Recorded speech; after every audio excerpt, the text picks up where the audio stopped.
Assalamualaikum warahmatullahi wabarakatuh. Perkenalkan, saya Siska Fiulan, NIM 1816030097. Saya dari Prodi Manajemen Bisnis Syariah A, Fakultas Ekonomi Bisnis Islam, UIN Imam Bonjol Padang. Baiklah, di sini saya akan mempresentasikan materi tentang aspek manajemen dan organisasi. Yang pertama, pengertian aspek manajemen, yaitu aspek yang cukup penting untuk dianalisis dalam kelayakan suatu usaha, yaitu meliputi antara lain yang pertama planning atau perencanaan, yang kedua organizing atau pengorganisasian, yang ketiga executing atau pelaksanaan, yang keempat controlling atau pengawasan, yang kedua manajemen pembangunan proyek adalah sistem untuk merencanakan, melaksanakan, dan mengawasi pembangunan proyek dengan efisien, di mana pembangunan proyek ini harus dapat menyusun rencana pelaksanaan dengan mengkoordinasikan berbagai aktivitas di dalam suatu kegiatannya dengan tepat waktu.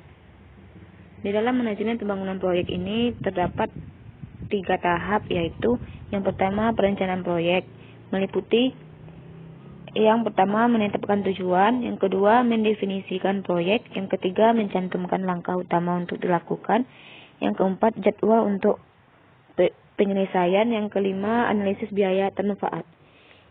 Yang kedua penjadwalan proyek, yaitu menentukan aktivitas proyek dalam urutan waktu tertentu di mana mereka harus dimunculkan pengawasan proyek. Yang ketiga pengawasan proyek, yaitu suatu pengendalian atau hal yang sangat penting untuk menjaga proyek agar selesai tepat pada waktunya. Poin ketiga yaitu manajemen sumber daya manusia, terdiri dari yang pertama analisis jabatan, merupakan suatu proses untuk mempelajari dan mengumpulkan berbagai informasi yang berhubungan dengan suatu jabatan. Jadi analisis jabatan ini dapat juga diartikan sebagai suatu kegiatan untuk mengumpulkan dan menganalisis data jabatan. Yang kedua, perencanaan sumber daya manusia, yaitu suatu kegiatan yang dilakukan secara sistematis untuk meramalkan kebutuhan sumber daya manusia dalam satu bisnis. Yang ketiga, pengadaan tenaga kerja, yaitu upaya untuk memperoleh jumlah dan jenis tenaga kerja yang tepat untuk memenuhi kebutuhan organisasi untuk mencapai tujuan yang telah ditetapkan. Yang keempat, kompensasi, yaitu penghargaan atau imbalan dari suatu kerjaan karyawan. Yang kelima, pengembangan karir, yaitu peningkatan pekerjaan dari seorang karyawan yang telah bekerja keras. Yang keenam, integrasi, merupakan fungsi operatif dari manajemen yang berkaitan dengan keinginan karyawan dengan organisasi. Yang kelima, yang selanjutnya pemeliharaan, yaitu suatu kegiatan untuk memelihara bahwa karyawan dengan berbagai upaya nyata agar mereka tetap betah dan mereka dihargai di dalam perusahaan.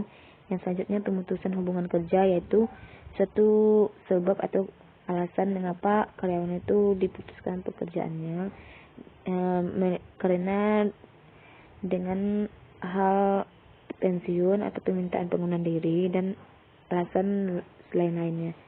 Yang selanjutnya pengertian organisasi, yaitu secara statistik dapat diartikan sebagai satu wadah atau tempat kerjasama untuk melaksanakan tugas sesuai dengan rencana yang telah ditetapkan. Kalau secara dinamis, yaitu suatu proses kerjasama antara 2 orang atau lebih yang menyampaikan tujuan yang telah ditetapkan. Yang selanjutnya bentuk-bentuk organisasi, yaitu garis atau lini. Organisasi yang semata-mata memiliki hubungan wewenang lini. Organisasi ini bentuk secara kecil dengan sedikit jumlah karyawan. Yang kedua, organisasi lini dan staf, yaitu pelimpahan wewenang langsung secara vertikal dan sepenuhnya dari pimpinan tertinggi ke pimpinan yang di bawah atasan tersebut. Yang ketiga, organisasi fungsional, yaitu organisasi pembagian kerja mendapatkan perhatian yang sungguh-sungguh kepada manajer di bawahnya dan meneruskan kepada pelaksana dengan tugas yang telah diberikannya. Yang selanjutnya, organisasi gabungan, yaitu organisasi ini merupakan kombinasi dari ketiga tipe, yaitu organisasi lini atau garis dan organisasi lini dan staf, dan organisasi fungsional. Organisasi gabungan ini biasanya diterapkan pada organisasi biasa dan kompleks. Sekian presentasi dari saya. Atas perhatiannya saya ucapkan Assalamualaikum warahmatullahi wabarakatuh.